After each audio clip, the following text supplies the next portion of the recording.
भारत एक ऐसा देश है जहाँ हर मंदिर अपने आप में एक कहानी है। लेकिन कुछ मंदिर ऐसे भी हैं जो सिर्फ कहानी नहीं, रहस्य है।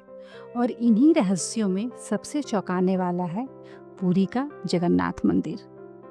स्वागत है आपका वैदिक बिट्स पर, जहाँ हम बात करने जा रहे हैं भारत के रहस्यमय मंदिर जगन्नाथ धाम के बारे में। हमारे भारतीय इतिहास में कई ऐसे रहस्य हैं जो आज तक सुलझाए नहीं जा सके हैं। इनमें से एक ऐसा रहस्य है जो पूरे विश्व को हैरान कर रहा है, और वो है जगन्नाथ मंदिर का रहस्य। तो चलिए इस रहस्य को सुलझाने का प्रयास करते हैं। कहा जाता है कि इतिहास को कभी मिटाया नहीं जा सकता। वो इतिहास ही है जो हमारे लाखों वर्षों में घटित हुई अतीत की घटनाओं को चलचित्र की तरह हमारे सामने रूबरू करा देता है। जगन्नाथ मंदिर भारत के उड़ीसा राज्य में स्थित एक हिंदू मंदिर है। जगन्नाथ मंदिर को भारत के सबसे पवित्र मंदिरों में से एक माना जाता है। जगन्नाथ मंदिर के बारे में कई रहस्य हैं। एक रहस्य तो यह है कि मंदिर में स्थापित मूर्तियां अधूरी क्यों हैं? मंदिर का निर्माण कैसे हुआ? इस मंदिर में छुआछूत क्यों नहीं है? इन सभी रहस्यों को जानने का आज हम प्रयास करेंगे। ईश्वर की लीला अपरंपार है। स्वयं ईश्वर इस मंदिर के निर्माण में किस प्रकार शामिल रहे हैं, यह बात आज तक आम लोगों के लिए रहस्य ही रखी गई है। आइए उससे रूबरू होते हैं और जानते हैं आखिर कैसे बना जगन्नाथ मंदिर।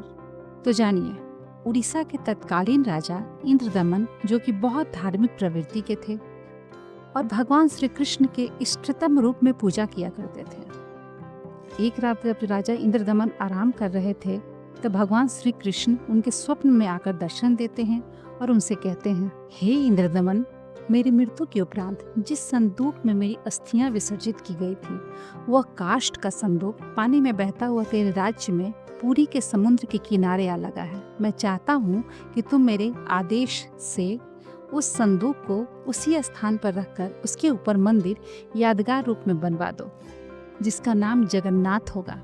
और उस मंदिर में एक विप्र रख देना जो श्रद्धालुओं को पवित्र गीता के अनुसार ज्ञान प्रसार करेगा। याद रहे, इस मंदिर में ना तो कोई मूर्ति होनी चाहिए और ना ही कोई पाखंड। इंद्रदमन ने कहा, जैसा आपका आदेश महाराज, किंतु कृपा करके मुझे वह स्थान दिखा दीजिए जहाँ मंदिर का निर्माण किया जाना है।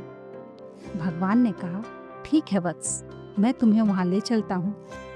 भगवान श्री कृष्ण इंद्रदमन को लेकर समुद्र किनारे लेकर गए और बोले, इंद्रदमन, यही वह स्थान है जहाँ तुम्हें मेरा मंदिर बनवाना है। भोर होते ही राजा इंद्रदमन यह बात अपनी पत्नी को बताते हैं। फिर राजा इंद्रदमन की पत्नी बोली, स्वामी, इस कार्य में देर नहीं होनी चाहिए। सारी संपत्ति उन्हीं की दी हुई है और उन्हीं को अर्पित करने में क्या सोचना। राजा इंद्रदमन तुरंत अपने सभा को बुलाते हैं और मंदिर बनाने के लिए राज्य के सबसे कुशल कारीगरों को इकट्ठा करते हैं।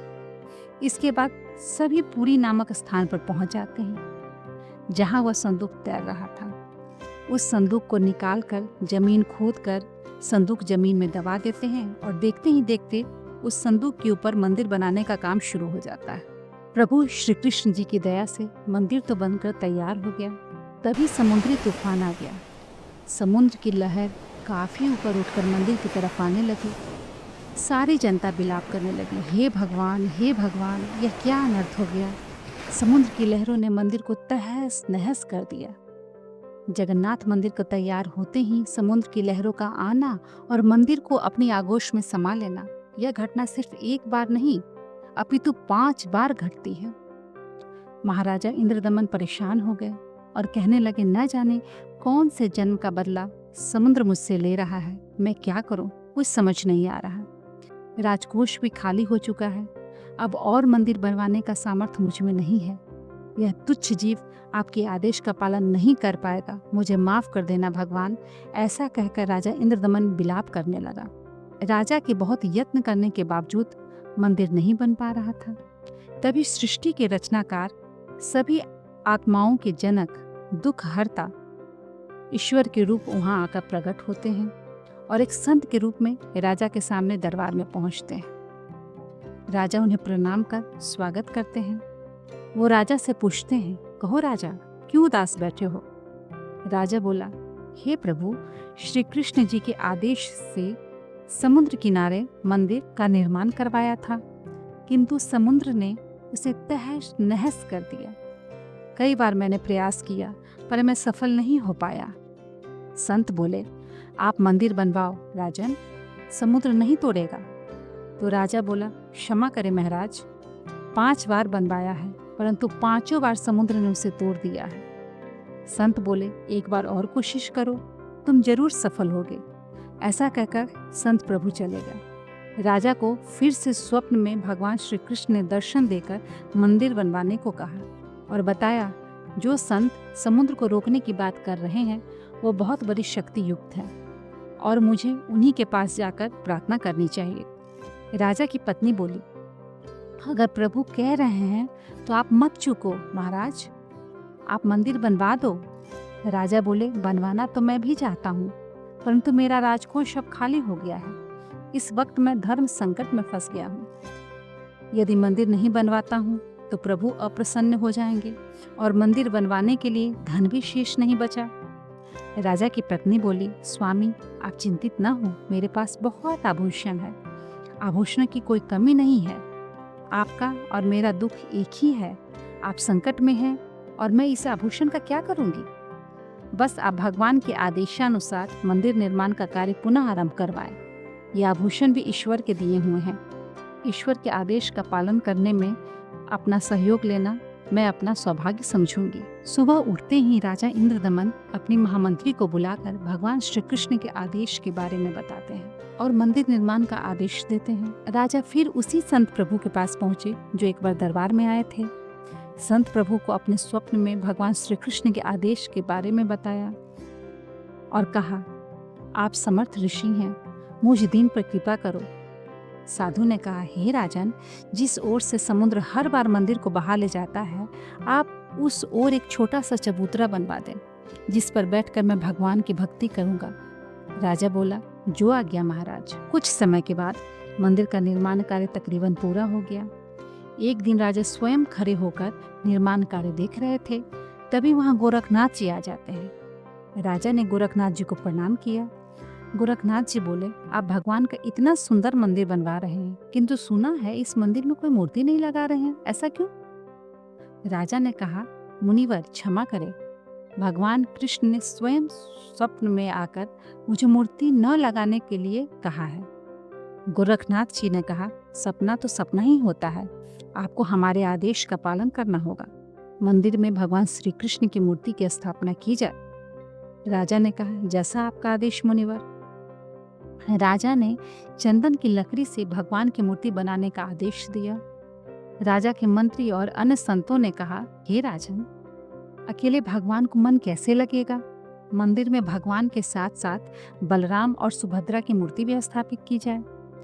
राजा ने मूर्ति बनाने के लिए एक कुशल कारीगर को ढूंढने की बात कही। मंत्रियों ने 3 कुशल कारीगरों को बुलाकर मूर्तियां बनाना शुरू करवा दिया। अब एक तरफ मंदिर तो दूसरी तरफ मूर्ति बनाने का काम शुरू हो गया, किंतु कुछ समय के बाद पता चला कि जिस तरह मंदिर बार बार टूट रहा था, उसी तरह मूर्तियां भी अपने आप टूटते जा रहे थे। जब मूर्तियों के 3 बार टुकड़े टुकड़े हो गए तो राजा बहुत चिंतित रहने लगा, किंतु भगवान को भक्त का यह दुख देखा नहीं गया। एक दिन जब राजा अपने दरबार में बैठे थे और पूरा दरबार शांत था, सब के सब इसी चिंता में थे कि क्या करें क्या ना करें, तभी भगवान एक वृद्ध कारीगर के रूप में आते हैं और राजा से कहते हैं, मैं एक शिल्पकार हूँ और मूर्ति बनाना अच्छे से जानता हूँ। मैंने सुना है कि प्रभु की मंदिर के लिए मूर्तियाँ पूर्ण रूप से बन नहीं पा रही है। मैं 80 वर्ष का वृद्ध हो चुका हूँ और मुझे 60 वर्ष का अनुभव है। राजा, चंदन की लकड़ी की मूर्ति प्रत्येक कारीगर नहीं बना सकता। यदि आपकी आज्ञा हो तो ये सेवक उपस्थित है। राजा ने कहा, हे शिल्पकार, आप मेरे लिए भगवान ही हैं जो कारीगर बनकर आए हैं। कृपया आप शीघ्र, अति शीघ्र ही मूर्तियां बना दें। कारीगर बोला, मूर्तियां तो मैं बना दूंगा, परंतु मेरी एक शर्त है कि मूर्ति बनाने के लिए मुझे एक कमरा चाहिए जिसे अंदर से बंद करके मैं बड़ी स्वच्छता से मूर्ति तैयार करूंगा, और जब मूर्ति तैयार हो जाएगी तो मैं स्वयं दरवाजा खोल दूंगा। यदि किसी ने मेरे बाहर आने से पहले दरवाजा खोलने का प्रयास किया तो मूर्ति पूरी नहीं बन पाएगी। वह जितनी बनी होगी उसी अवस्था में आपको मिलेगी, फिर उसे पूर्ण कर पाना असंभव होगा। राजा ने कारीगर की शर्त स्वीकार कर ली। एक दिन फिर गोरखनाथ जी आए और राजा से पूछे, इंद्रदमन, मूर्तियां बनवाई क्या? राजा ने कहा, आपकी आज्ञा का पालन पूर्ण रूप से किया जा रहा है, परंतु मेरा दुर्भाग्य है कि मूर्तियां बन नहीं पा रही है। बनते बनते ही सबके टुकड़े हो जा रहे हैं। अब जाके प्रभु का भेजा हुआ एक अनुभवी कारीगर बंद कमरे में मूर्तियां बना रहा है। राजा इंद्रदमन गोरखनाथ जी की सारी स्थिति से अवगत कराते हैं और कारीगर की शर्त के बारे में भी बताते हैं, पर गोरखनाथ जी नहीं मानते हैं। वह मूर्तियां देखने की जिद करने लगते हैं। राजा के मना करने के बावजूद भी उस कमरे के सामने पहुंच जाते हैं जहां मूर्ति बनने का काम चल रहा था। कारीगर से दरवाजा को खोलने का आग्रह करते हैं। मंत्रीगण कहने लगे कि वह वृद्ध कारीगर 80 वर्ष का है और 12 दिन से कुछ खाया पिया भी नहीं है, कुछ आवाज भी नहीं आ रही, कहीं वो मर तो नहीं गया। सभी लोग दरवाजा तुड़वाने के लिए कहने लगे। राजा इंद्रदमन सैनिकों को बुलवाकर दरवाजा तोड़ने का आदेश देते हैं। दरवाजा खुलने पर अंदर कोई कारीगर नहीं मिला। वहाँ श्री कृष्ण, बलराम और सुभद्रा जी की 3 मूर्तियां रखी हुई है, परंतु उन मूर्तियों के हाथ पैर के पंजे बन नहीं पाए थे। यह देखकर सभी चौंक जाते हैं और कहते हैं वह बुजुर्ग कारीगर कोई साधारण व्यक्ति नहीं बल्कि स्वयं भगवान थे। मंदिर का निर्माण पूरा हो चुका है। अब इन्हीं मूर्तियों को भगवान की इच्छा समझकर मंदिर में स्थापित करवाया जाए, ऐसा राजा ने आदेश दिया। मूर्ति स्थापना के बाद अचानक समुद्री तूफान आ गया और समुद्र की लहरें लगभग 40 फीट ऊंची बहुत तेज वेग से मंदिर की ओर चल पड़ती है। सारे राज्यवासी भयभीत हो गए और आपस में बातें करने लगे कि लगता है अब की बार भी समुद्र मंदिर को नष्ट कर देगा। संत प्रभु अभी भी अपने उसी चबूतरे पर बैठे थे और उस संत प्रभु ने पानी को वहीं रोक दिया। सभी सोचने लगे शायद इस बार मंदिर बच जाए।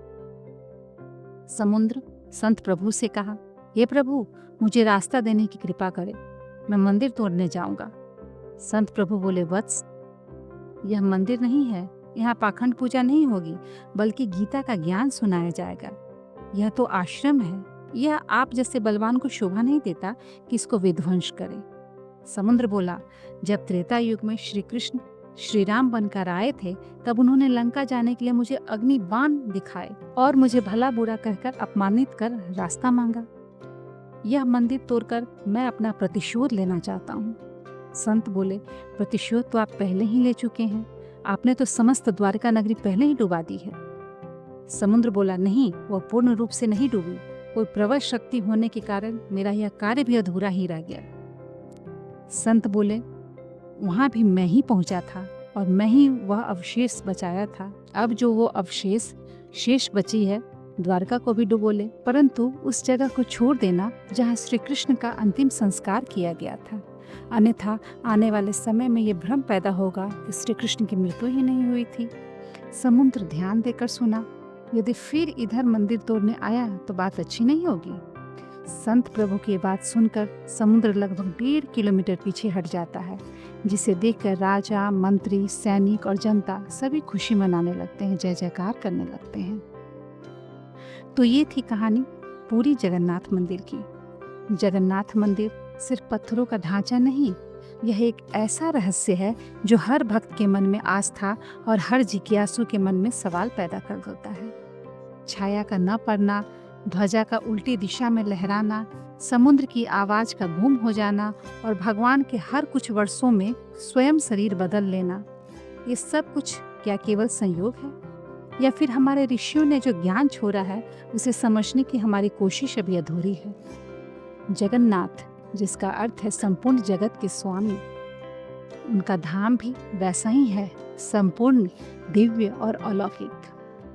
अगर आपको यह रहस्य पसंद आया तो वीडियो को लाइक करें, कमेंट में बताएं कि आपको सबसे चौंकाने वाला तथ्य कौन सा लगा और वैदिक विड्स को सब्सक्राइब करना न भूलें।